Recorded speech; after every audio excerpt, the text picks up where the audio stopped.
పాడి పంటల ఛానల్ వీక్షిస్తున్న రైస్ సోదరులందరికీ నమస్కారం అండి. నా పేరు డాక్టర్ ఎల్ రాజేష్ చౌదరి, శాస్త్రవేత్త, కీటక శాస్త్రం, లామ్ ఫామ్ గుంటూరు నుంచి వచ్చున్నాను.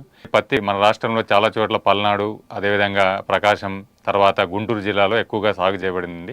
ఇవాళ మనకు పత్తి పంటలో వచ్చే తెగుల్లో చూసుకున్నట్లయితే మనకు వేరుకుళ్ళు తెగులు, అదేవిధంగా వడల తెగులు, ఇవి మనకి ప్రత్యేకించి పత్తిలో వచ్చే తెగుళ్ళు. మొదటి దశలో ఏ తెగుళ్ళు వస్తాయో మనం చూసుకున్నట్లయితే వేరుకుళ్ళు తెగులు. ఈ వేరుకుళ్ళు తెగులు ఏంటంటే పంట మొదటి దశ నుంచి పంట అయిపోయే దశల వరకు మనకి ఈ వేరుకుళ్ళు తెగులు అని మనకి గమనించుకోవచ్చండి.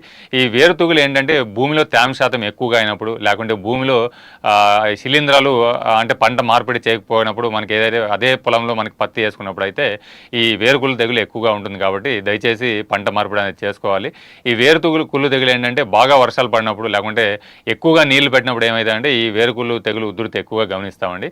లేత మొక్కలు అంటే మధ్య అర్ధార్థంగా చనిపోవడం, అంటే అక్కడక్కడ మొక్కలు చనిపోవడం, ఎక్కడైతే నీళ్లు ఎక్కువగా నిలబడ్డాయో అక్కడ ఈ శిలీంధ్రం ఏదైతే ఉందో మనకి భూమిలో ఉండే శిలీంధ్రం మనకి బాగా వృద్ధి చెంది మనకి మొక్కలు చనిపోవడం జరుగుతుందండి. అదేవిధంగా రెండోది వచ్చేసరికి మనకు వడల తెగులు అంటామండి. ఈ వడల తెగులు మనకి పంట మొదటి దశ నుంచి పంట అయిపోయే దశ వరకు, అంటే పంట తీసే దశ వరకు ఏ దశలో అయినా కూడా మనకు వడల తెగులు రావడం జరుగుతుందండి.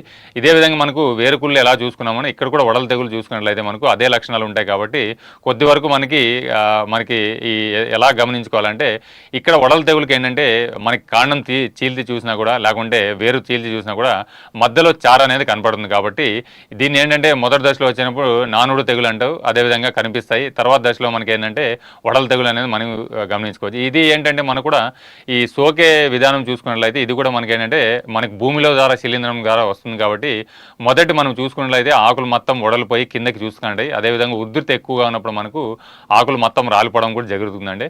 దీన్ని గమనించే లక్షణాలు చూసుకున్నట్లయితే ఎక్కువగా మనకి ఏదైతే ఆ కొమ్మ కానివ్వండి, అదేవిధంగా ఆ వేరు కానీ చీల్చి చూసినప్పుడు మధ్యలో భాగం ఏదైతే నలుపు కానివ్వండి, లేకుంటే ఎరుపు భాగంలో మనకు చూసుకున్నట్లయితే దీన్ని వడల తెగులని మనం చూసుకోవచ్చండి. సో ప్రత్యేకించి దీన్ని రెండు తెగులు నివారణకు మనం చూసుకున్నట్లయితే మొదటి దశలోనే, అంటే విత్తనం వేసే దశలోనే మనకు విత్తన శుద్ధి అనేది ప్రత్యేకించి మనం చూసుకోవాలండి. విత్తన శుద్ధి అయితే మనకు మొదటి దశలో 2 గ్రాముల చొప్పున కార్బన్డైజిమ్ లేదా 10 గ్రాముల చొప్పున ట్రైకోడర్మా కేజీ విత్తనానికి కలిపి మొదటి దశలో విత్తన శుద్ధి చేసుకుంటే ఈ వడల తెగులు కానివ్వండి, వేరుకుళ్ళు తెగులు కానివ్వండి నివారించుకోవచ్చు. అదేవిధంగా మనకి ఏదైతే ఉందో 2 కిలోల ట్రైకోడర్మా విడివిగా మనకి పొడి ఎరువులో దాదాపు 90 కిలోల ఎరువు, దాంతోపాటు ఒక 10 కిలోలు వేపపిండి కలిపి ఒక 2 కిలోలు ట్రైకోడర్మా విరిడాన్ని కలిపి బాగా ఒక 15 నుంచి 20 రోజుల తర్వాత మనకి పొలంలో మొత్తం చిమ్ముకుంటే కొద్ది వరకు ఈ శిలీంధ్రాలు పొలంలో ఉండే భూమిలో ఉండే శిలీంధ్రాలు కూడా మనం తగ్గించుకోవచ్చండి. ఒకవేళ తర్వాత దశలో పంట వేసిన 20 రోజుల నుంచి పంట అయిపోయే దశలో మనకు ఈ వేరుకుళ్ళు కానివ్వండి, లేకుంటే ఈ వడల తెగులు కానీ గమనించుకున్నట్లయితే లీటర్ నీటికి 3 గ్రాముల చొప్పున కాపర్ ఆక్సిక్లోరైడ్ అనేది COC అనేది మార్కెట్లో దొరుకుతుంది.